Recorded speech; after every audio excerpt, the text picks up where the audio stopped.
그러면 미국은 분명히 이 금리 기조를 제가 볼 때 그동안 경제 지표를 보니까 제일 짧은 데가 8개월이고요. 통상 1년에서 1년 6개월을 고금리를 유지해 갑니다. 유지해 가다가 터지면 내리더라고요. 올릴 가능성을 저는 한 70% 이상 개인적으로 보고 있습니다. 한 번 정도. 이제 이 얘기를 안 할 수가 없는 게 금리가 결국은 제일 중요한 거 아니겠습니까? 우리가 뭐 여러 이유가 있겠지만 미국은 금리 동결했고 이번에 6월 달에 네. 한국도 지금 계속 동결하고 있지 않습니까? 그리고 글로벌 이야기에 보면 한두 번 정도 미국에서 오른다고 하지만 내년 되면 금리는 이제 내려간다. 픽약식 내려가지는 않더라도 뭐 주택시장의 호재가 되는 거 아니냐 뭐 이런 주장들이 많더라고요. 예, 그거는 이제 전제 조건을 두면 맞습니다. 어떤 전제 조건이냐? 경제가 정상화됐을 때 금리 인하는 분명히 말씀대로 상승 호재입니다. 이 미국이 이제 파월 장관의 워딩을 잘 보면 두 번 정도 여지를 열어놨잖아요. 근데 내린다는 얘기는 못을 박잖아요. 못 내린다라고. 그러니까 내리는 경우는 이겁니다, 여러분. 예전에도 2008년도 금융위기 때도 똑같았어요. 2005년도부터 금리를 올렸습니다. 그 6년도, 7년도까지 갔는데 안 내리고 버티다가 터진 거거든요. 터질 때 내립니다. 그 얘기 뭐냐 그러면 금리 인하가 경제가 안정적일 때 말씀 주신 대로 베이비 스텝을 밟으면 살아날 소지가 많은데 지금 경제상의 모든 내용을 보면 모든 나라들이 코로나 때 풀어진 유동성으로 부채가 너무 심해졌잖아요. 부채가 긴축이 안 되면 조정이 안 되거든요. 부채 긴축이라는 건 결국 경제 침체를 동반할 수밖에 없잖아요.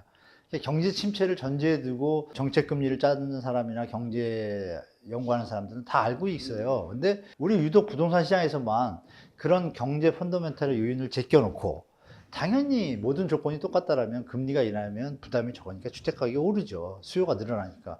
근데 지금은 어떤 상황이냐 말씀드린 것처럼 우리 무역 수지도 그렇고 미중 무역 전쟁, 뭐 러시아 우크라이나 전쟁 여러 가지가 아직 변동성이 해결된 게 없잖아요.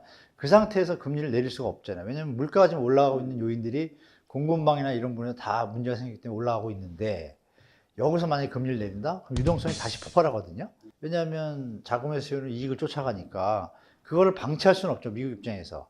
그러면 미국은 분명히 이 금리 기조를 제가 볼 때 그동안 경제 지표를 보니까 제일 짧은 데가 8개월이고요. 통상 1년에서 1년 6개월을 고금리를 유지해 갑니다. 유지해 가다가 터지면 내리더라고요.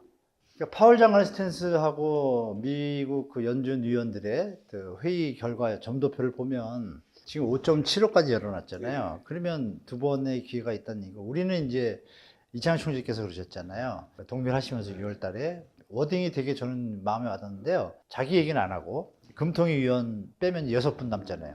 금통위 위원 6분이 만장일치로 우리 3.75를 열어뒀습니다. 이렇게 썼단 말이죠. 근데 그리고 추가적으로 3월에 동결할 때 뭐라 그랬냐면요. 호주와 캐나다의 미국 금리를 우리는 잘 지켜본다. 그게 이제 내재된 뜻이 뭐냐면 호주하고 캐나다가 기축통화국도 아니고 어떤 경제 규모의 형태나 이런 걸 볼 때 우리랑 비슷한가 봐요.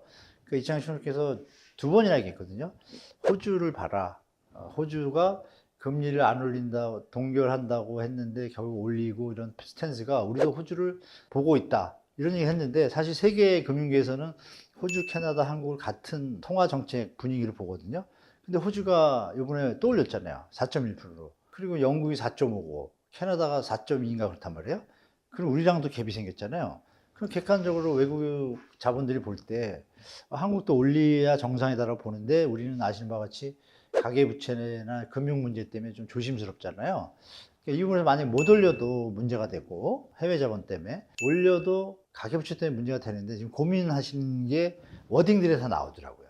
거시 경제를 안 볼 수가 없다. 다만 금융안정을 보겠다. 우리도 있다고. 저는 있는 거로 마음이 굳혀진 것 같아요. 그래서 워딩이 또 뭐가 있었냐면 워싱턴 가가지고 회의할 때 거기서 한국은행은 독립기구다라는 표현을 한번 쓰시면서 정부와 협조는 하지만 그거에 너무 따라갈 수 없는 환경이 있다는 얘기를 다른 표현으로 돌려서 하신 게 있어요. 그래서 제가 볼 때 정부에 협조를 하는데 통화정책이 지금은 좀 임계점에 왔다라고 그거를 돌려서 표현한 게 아닌가라고 판단돼서 어쩌면 제가 볼 땐 이번 달은 스킵하더라도 미국이 올리면 바로 따라갈 것 같고요. 미국이 안 올리면 한 번 더 스킵할 거예요. 올해 안에는 한 번 갈 것 같아요. 제 생각에. 그래야 균형이 맞거든요. 그리고 아시는 바와 같이 그 전에 워딩에서는 이렇게 얘기했어요. 예전에도 IMF나 글로벌 이때도 우리 금리 독자적으로 갔을 때 역전된 적이 있잖아요. 그때는 외화 유출이 없었거든요. 외 자본이. 근데 그때랑 다른 점이 한 가지 있습니다. 그때는 우리 경제 성장률이 정말 좋았어요. 그러니까 제가 해외 자본가래도 이 나라에 있는 자동차, 현대자동차 잘 나가네?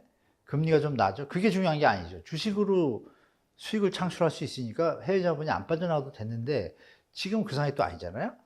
그러면 우리가 이창용 총재도 고민하고 있는 게 보여서 제가 볼 때는 올릴 가능성을 저는 한 70% 이상 개인적으로 보고 있습니다. 한 번 정도. 근데 호주, 캐나다, 뉴질랜드 보면 네. 집값이 작년에 정말 많이 떨어졌던 나라인데 최근에 올 들어서 반등을 했어요. 네, 근데 우리나라 똑같죠. 똑같은데 근데 여기는 조금 다른 게 뭐냐면 이거 외국인들 다시 돌아온다. 그러니까 사실은 제가 보기에는 호재가 좀 있긴 있어요. 여기는 확실하게 수요가 중국인들 다시 뭐 올 거 아닙니까? 관광의 나라니까. 제가 현실에서 느낀 건 틀린데 어떻게? 외람 때지만 호주의 큰 판매 회사, 호주 주택, 한국에 좀 팔고 싶다라는 제의를 제가 두 라인을 받았어요. 개인적으로 매물이 많아가지고 한국 사람들이 사면 너무 좋겠다고 좋은 집도 정말 좋긴 좋더라고요. 수영장에 시내에서 한 15분, 20분 거리인데 뭐 3억 5천밖에 안 하니까 저도 혹하더라고요. 그걸 리스트를 다 보내줬어요. 그 얘기 뭐냐면 외국인이 가서 사고 있기도 하지만 그 안에서는 소화가 다 안 되는 상태인데 말씀하신 것처럼 많이 내렸으니까 그거에 따라서 이제 환율도 좀 많이 약했잖아요. 그때 다른 자본, 달러나 이런 자본들이 와서 매집을 좀 한 것 같아요. 그래서 반등을 했는데 그 반등의 힘이 우리나라랑 비슷한 것 같아요. 약한 것 같아요. 제가. 그러니까 약하다.